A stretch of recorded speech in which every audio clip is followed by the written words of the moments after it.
I'm hoping to do something that is a little bit more casual than usual, maybe a little bit more long form content. And I would really, really appreciate if you guys tell me in the comments if it's something you would want to watch on a regular basis. So today I would like to explore a question, and that is live music more valuable than recorded music? And the goal of this podcast episode is not to come up with any, final answer. I think we should all come up with our own answers for that, but I kind of want to explore the topic with you. So I think of them mostly as two different kinds of art.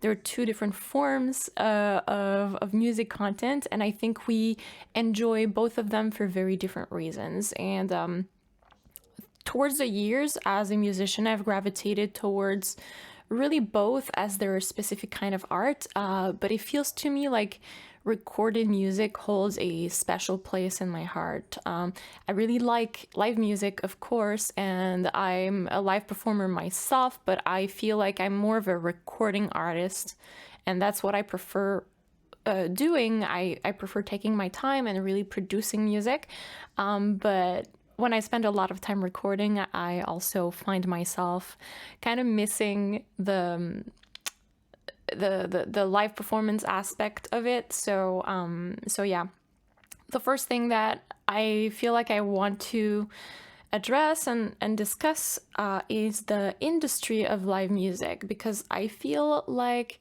there's a lot of misconception, especially from people who are not musicians, who are not in the industry. And there's a lot of things that I feel we should kind of be aware of when we listen to live music.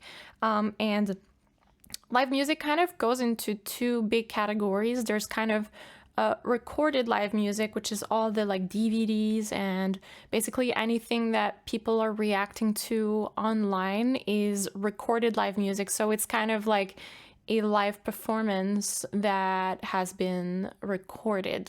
And there's live music as in like you go to the show and you watch live music. And there's a big distinction between the two, because I think one of the things people are unaware of is there's a lot of post-production that happens in recorded live music. I feel like when you're in, there's also a lot that can be done on stage actually nowadays. Like there's tuning can be done live, although I've never tried something like that, and it's extremely scary because I don't really know how it works, and it kind of feels to me like it's something that can only be used correctly, or like that can only be used in a context where it fits the genre. But I know that it's used a lot in pop music, and we've seen like a lot of examples of that where artists are performing live, but in fact they're performing to a pre-recorded track of their voice. And let's kind of first explore this avenue, because I feel like that is subject of a lot of debate.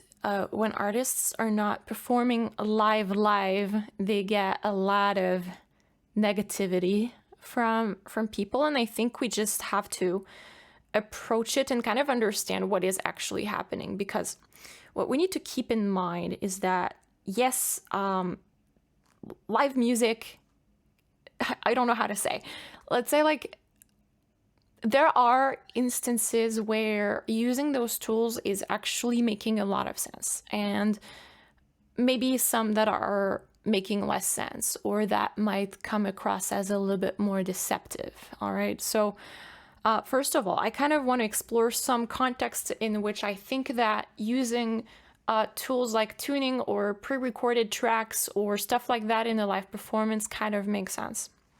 The thing to understand is that, first of all, a lot of performers, they're really great performers, and they might still be using those tools, right? So using those tools does not necessarily mean that the artist is not good, right?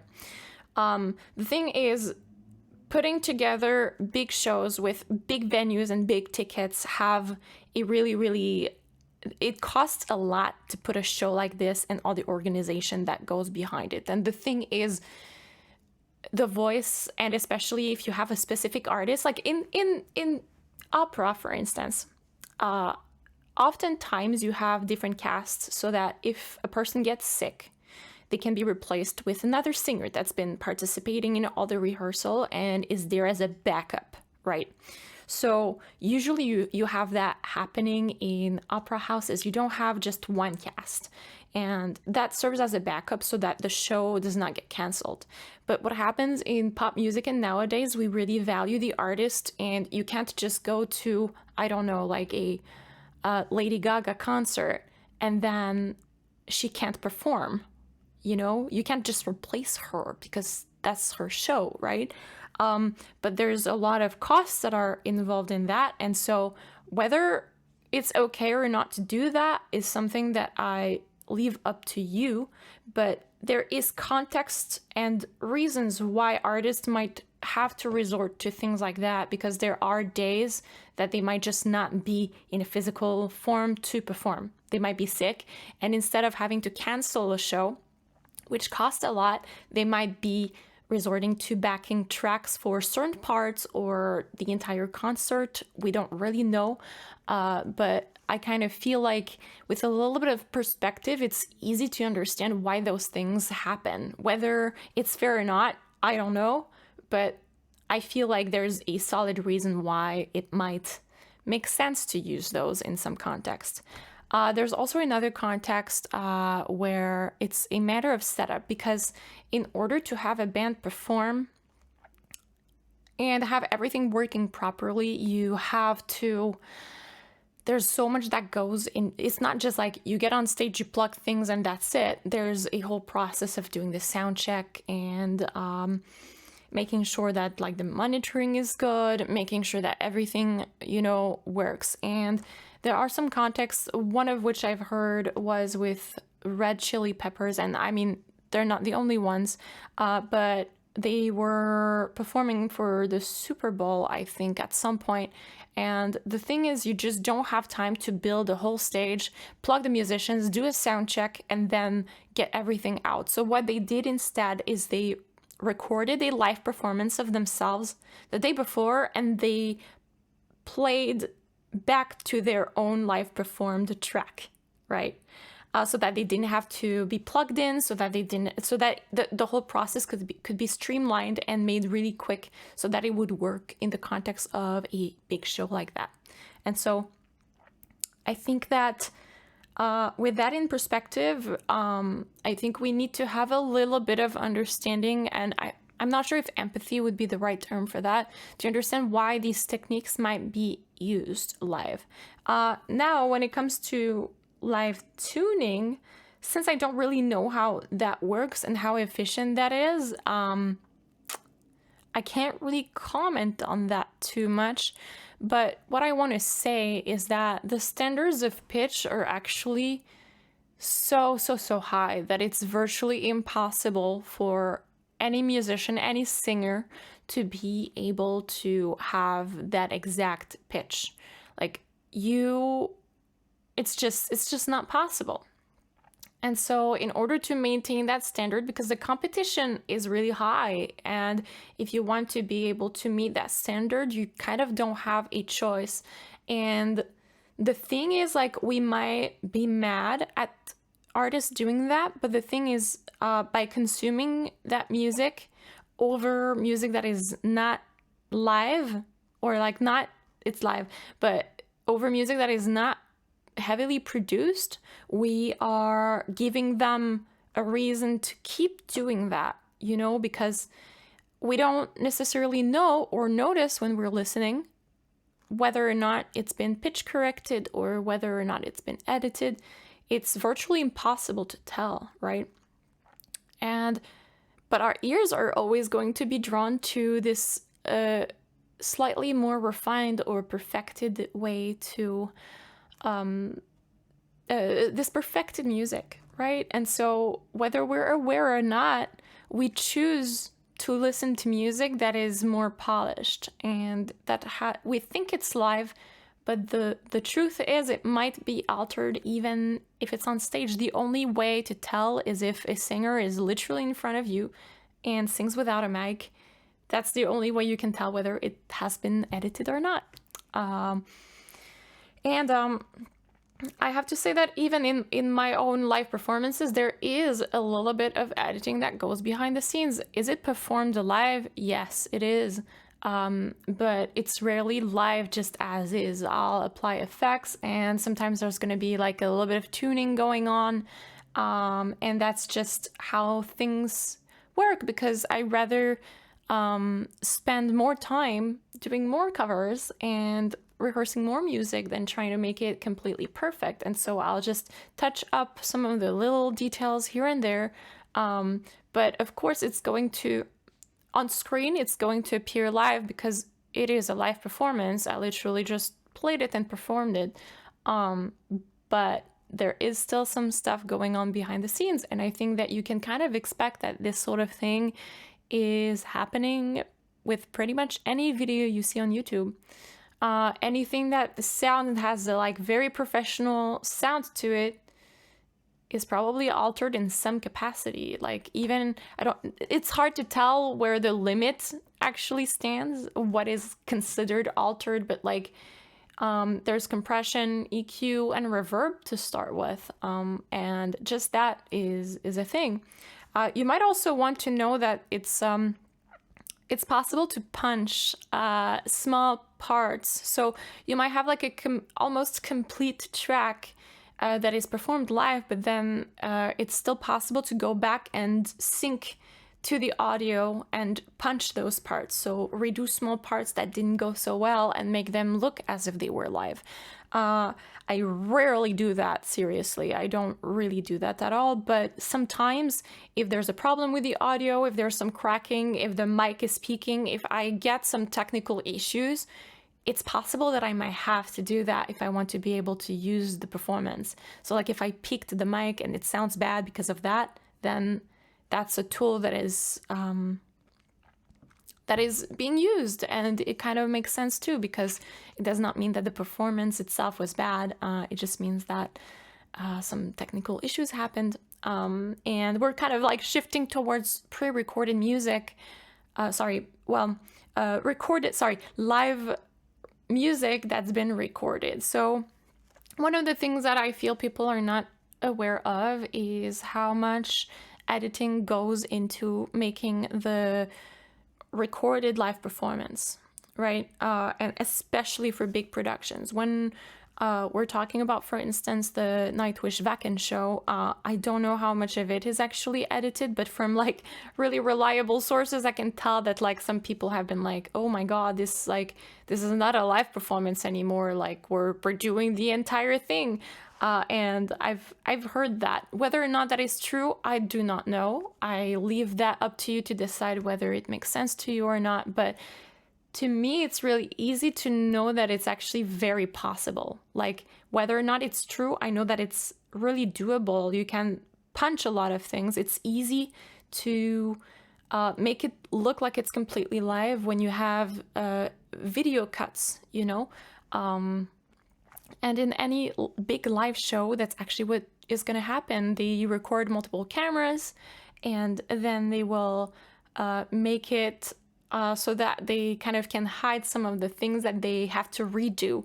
And maybe some of it has to do with bad performances, but I feel like also we have to consider the fact that like recording a live performance is a challenge of its own, and it's really possible that, for instance, the singer is kind of like off mic a little bit, and then you kind of lose what they're saying, and you might have to punch things again for something like that, you know?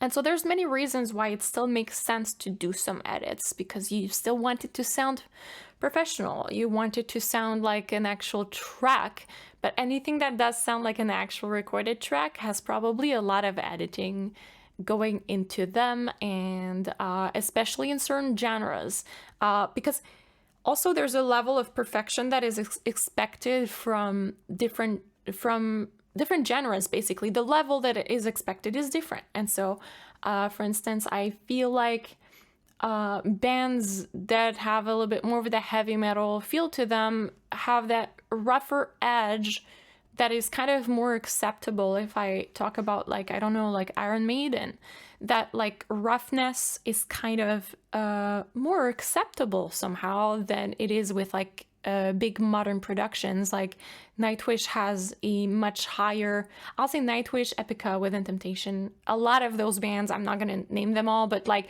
this genre, generally speaking, has a higher level of expectation and standard from the crowd in terms of like pitch and precision and all of that stuff. And so the higher the standard, the more likely it is that there's going to be editing, right? All right, now I want to switch to the recorded music industry, because recorded music is, I feel, a different art. And I don't even know how to start talking about that, because I'm actually very passionate personally about recorded music, because I love the freedom that it gives in terms of production, because you can layer vocals and do tons of really cool harmonies, and you can really take time to make arrangements that would otherwise not be possible to replicate in a live format. But then again, there's a lot of editing, and you guys should know that whenever you are listening to an album or to whatever like recorded music you love to listen to, it's never recorded from beginning to end. And that might be really obvious to most of you, but I feel like it's still kind of it's not really talked about that much, that there's a whole process that you go through, and you rarely keep ever like full, takes. You will do what we call comping, basically, which when I record vocals personally, I will often record like per section, first of all. So like I'll record a verse or even half of a verse, and I'll record like 10, maybe 20, maybe 30 versions depending, and I'll test different things until I find something that I really like, and then I'll try to get like a very good performance of it. And I basically do like a kind of it's called a comp. So basically I'll choose the best parts of every take and I'll paste them together. And believe it or not, you can't notice that. You can't notice whether something has been recorded as one take or whether it's been comped. And I would say that 99.9% of the time, you should know that recorded music has like hundreds of takes. It's like a perfected version of it. And some might think that it's unnatural, that it's not, like, you shouldn't do that. Music loses its like life. And I would actually argue the opposite. I think that when you have time and you have you put all you have into the music, you can actually find and explore new ways of making things sound different. And it does not matter whether it's been done in one take or not. Not when it comes to recorded music, because the goal is to make the best music you can. The goal is not to give a show. And so the fact that you can separate those two, I think they both have value, but I think recorded music has that special value where you can really take the time to make it sound exactly like it's supposed to, exactly like you want to be. Attentive of every detail, of every way that every single word is intentional. And I think that this has its own, this has its own value. And that's what I think about it. There's also the fact that there's more complex arrangements. You can take the time to add more layers, to try things back and forth, to do something that you really truly feel like it's exactly what you want. And I find there is value in that. But the other side of the coin is that I feel like being a good live performer does not mean you're a good recording artist, because the skills are not necessarily the same. They're quite different. And so I think that in live music, one of the skills you need to have is being able to give a show. You need to have some presence. You have to think about how you look on stage. There's the whole like makeup thing that goes behind it. There's so much that goes behind live performance, and you don't need to be as precise as a singer, I think, or even any instrument, I think there's a little bit more, you can work around being a little bit more loose and a little bit less precise, and it's kind of okay because you're giving a show, and it kind of shows in the vibe. There's all the musicians, and kind of everything comes together because you're with other musicians, and that it kind of, yeah, it comes together. When it comes to recorded music, I think there is a level of precision that, when I hear work from musicians, for instance, that are used to do live music and they are starting to record, they're not nearly as precise as they need to be to make it sound good.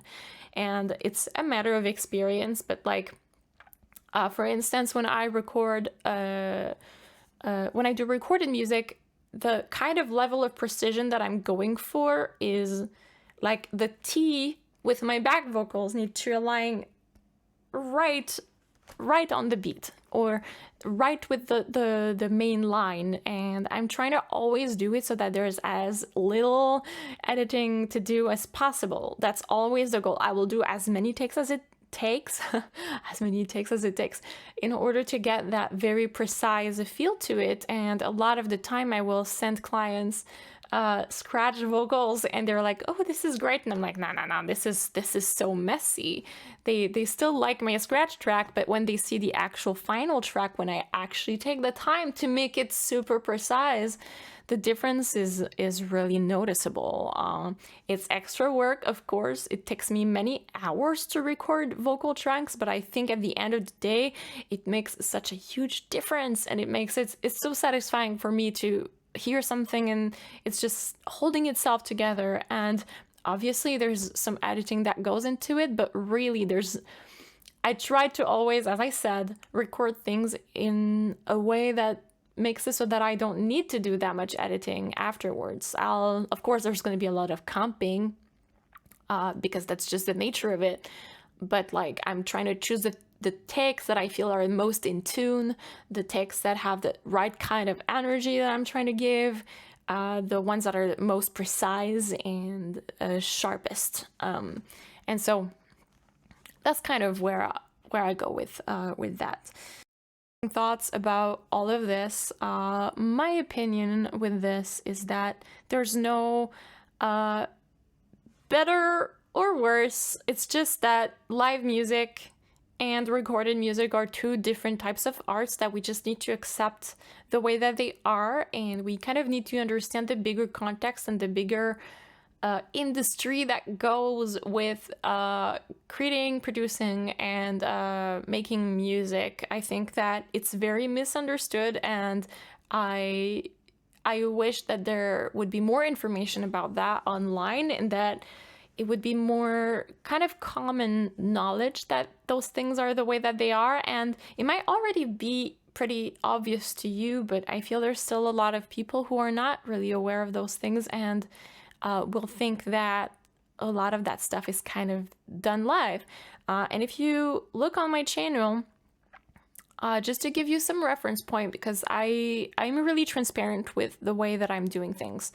And so everything that's called a live performance at this point on my channel is a live performance. I've actually been sitting down and mostly done it in one take, but it will happen that some words have to be punched just because maybe there's a glitch in the audio, because like processing audio and video at the same time is asking a lot from the computer, and sometimes I do get glitches. The second thing you must be aware of is the fact that there is some tuning happening, because it just makes the performance so much easier. I actually do it for me more than for people, because I don't think, sometimes I have done some tuning and sometimes I've not, and I don't think that it's that obvious for most people, but for me, I'm very attuned to tuning, and I get really bothered when it's not. It might actually be a problem that I should be working on and kind of just accept things as they are. But I feel like tuning and editing is just, the same kind of thing as like using Photoshop. Like, just everybody uses it, and I'm no exception to that. I'm using those editing tools as well to be able to give a better performance. But at the same time, I'm not ashamed of performing live. I'm okay with both. I can accept that things are the way that they are, and I do have some legit live performances that have not been edited, but nowadays I do like to edit and make it just a little bit better because it just makes me feel more comfortable with the total result. But it's not out of shame, it's out of just wanting to make it sound good, you know? It comes from a very different place. And so punching, editing, and doing some tuning is something that I do, and most people on YouTube are doing as well. And I do it in my live performances, and I also do it a little bit more aggressively in my produced songs. So, Sleeping Sun, Ich hab die Nacht geträumt, Phantom of the Opera, and Toss a Coin to Your Witcher are performances that I've heavily edited and done a lot of layering and put everything together. I've done also a lot of experiments in editing with those, and I'm pretty happy with how they sound like. And I don't think that at the end of the day it really matters whether or not they're edited, because I know that I can perform live, you know? And it does not remove anything from me as a performer, and it does not remove anything from anybody as a performer when they use those tools, because the truth is, the music industry is savage, you guys. It's really difficult because people don't realize whether they're used or not. I mean, those tools are used or not.